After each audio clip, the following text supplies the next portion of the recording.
Hi, welcome to A Poem for a Sorry Soul docuseries. In the last two episodes, we talked about the background and the major theme of how someone can justify the horrible. But the other theme I want to talk about is redemption. Although it's not really an explored theme, I say it's more implied. How can someone be redeemed? Really, how can someone be redeemed? How do you redeem yourself? This question varies from literally to and from everyone. It varies. Some people have trust issues, so you'll never be able to redeem yourself. Or sometimes you will be able to, even if they have trust issues. Redemption is such an interesting thing because it's based on morality. And morality is so different from each and every culture. Each and every person is so different in their morality. I think I was just on private property and I was not supposed to be on that. Morality dictates redemption. How can someone wake up one day and be redeemed by someone else? That's something I want to ask yourself. I want you to ask yourself while you read this book. Liam does something absolutely horrible. In no way are any of these videos to say what he did is right. What he did is explicitly wrong, and I do not want you to take the lesson away that what he does at the end of the book is okay. But the question I do want you to ask, not only how did he come to this conclusion, but how do you redeem yourself? How do you redeem someone? How do you forgive someone? Because we live in such a spiteful society, a society that will tear each other apart over a simple music opinion. Like, I've seen it too on X or Twitter or wherever the hell it's being renamed to now. Seriously, it's ridiculous. We tear each other open over the smallest things, but how can we redeem? So when you read this book, I want you to ask yourself, how can someone be redeemed? How do you deem redemption? Can Liam's father be redeemed? Can Liam himself be redeemed for what he does? All of this I want you to ask yourself and be like, okay, can they?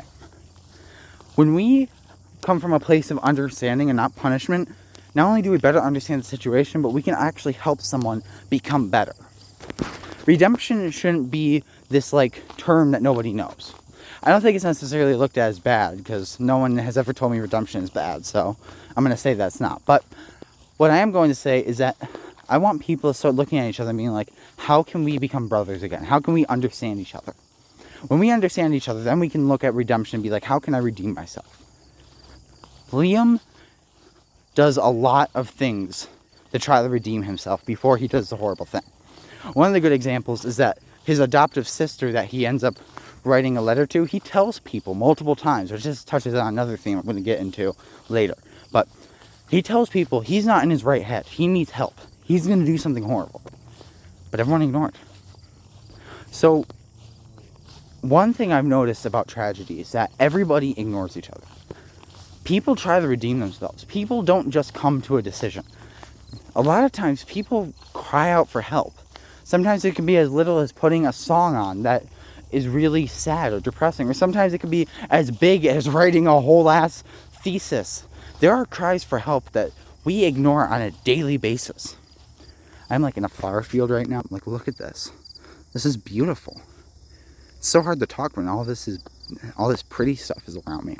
Anyways, when we don't understand how to redeem each other, we don't understand the situation, and I just don't think that it should be like that.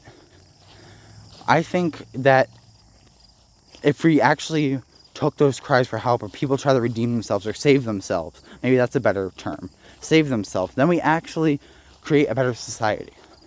Tragedy is twofold. First, we have to understand the reasons up to it, and then we have to understand how people can be redeemed. If there's no chance of getting better, if you don't think anyone's ever going to get better, then what's the point of talking to them? What's the point of living with them? Liam does a lot of things throughout the book to try to redeem himself. Even after the incident, in the sections after the incident, he does a lot of things to redeem himself. Can he be redeemed? Can anyone be redeemed? Can we look at each other and be like, hey, I forgive you? Even after they do the most fucked up thing. And forgiveness isn't looking at them being like, no, that was right what you did. No, that's not what I'm talking about. But how can we look at each other and be like, hey, I forgive you? Doesn't mean you did something right. Doesn't mean you made anything right, but I forgive you. That's something I want you to ask yourself. Every time you read from his perspective, Liam's perspective throughout the book, can he be redeemed? Can you forgive him? Can you understand and forgive him and be like, hey, how can I make you better? That is something I want to see more in society, and that's something I want to see people talk about with this book. Can Liam redeem himself? Even, and it doesn't, again, this doesn't mean making it right or him justifying what he does. But I'm saying, how do we forgive each other? I think that's one of the biggest lessons that I've learned and that other people can learn too. So, thank you for watching. Go eat something, go drink something.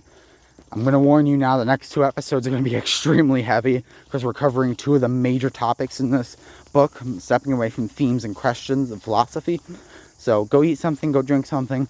Thank you for watching. Have a good one.